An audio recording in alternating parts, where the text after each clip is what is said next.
Okay, magandang balita para sa Gilas Pilipinas. Ngayong gabi in-announce ng Samaang Basketball ng Pilipinas na nakuha na nilang confirmation mula sa FIBA na si Quentin Miloro Brown o si QMB, ang dating sentro ng University of the Philippines, ay pwede na maglaro sa national team bilang isang local player. Alam natin buong araw usap-usapan sa social media. Talagang excited yung mga fans dahil sa mga unang reports na kinonfirm mismo ng mga ni QMB mismo at pati yung agent niya na yung apela nila para maging local player siya ay tinanggap ng FIBA. Initially, ang declaration ng FIBA kay QMB ay isa siyang naturalized player. At syempre, kung naturalized player siya, may singit si QMB sa mga future games ng Gilas dahil isang naturalized player lang ang pwedeng gamitin. And until now, si Justin Brownlee, we don't see na in the near future, titigil na siya bilang naturalized player ng Gilas Pilipinas sa mga FIBA competitions like itong recent FIBA Asia Cup and the upcoming World Cup qualifiers later this year. Pero yun nga, dahil sa apila nung kanyang mga lawyer, yun nga, na-rethink ng FIBA na isang ang local player si QMB at isa tong malaking bagay para kay Coach Tim Cone dahil na rin si Coach Tim, pag tinanong siya about kay QMB,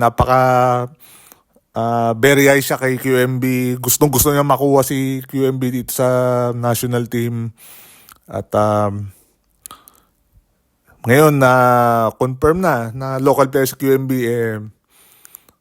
ang pag-uusapan na lang siguro yung sila QMB na lang tsaka sila Coach Tim and the SPP kung may sasama siya sa pool ng Gilas Pilipinas. But yun, promising tong future for Gilas, especially may AJ Edo na. Then pag si Kai Soto bumalik na galing sa kanyang injury. We all know itong recent FIBA Asia Cup, si AJ Edo lang at si Junmar Pardo ang madalas gamitin ni Coach Tim sa ilalim. And we all know si Junmar Pardo, struggling siya sa tournament na to, especially dun sa depensa. Ilang beses in-exploit mga kalaban yung struggle si Junmar on the defensive end. But now with a younger player like QMB, if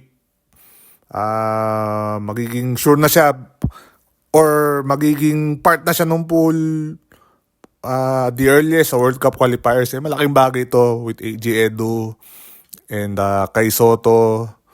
At as far as Junmar, pwede na siyang magka-lesser role sa pool. We all know si Coach Tim talagang insisting na stick siya dun sa at least dun sa 12, 12 or 14, 15 players na talagang kasama sa pool niya since the start na maging permanent coach siya ng national team. But yun nga, again, QMB, now a local player, na-confirm na ng SBP na yun ang ruling ng FIBA following na napil sa kampo ni QMB.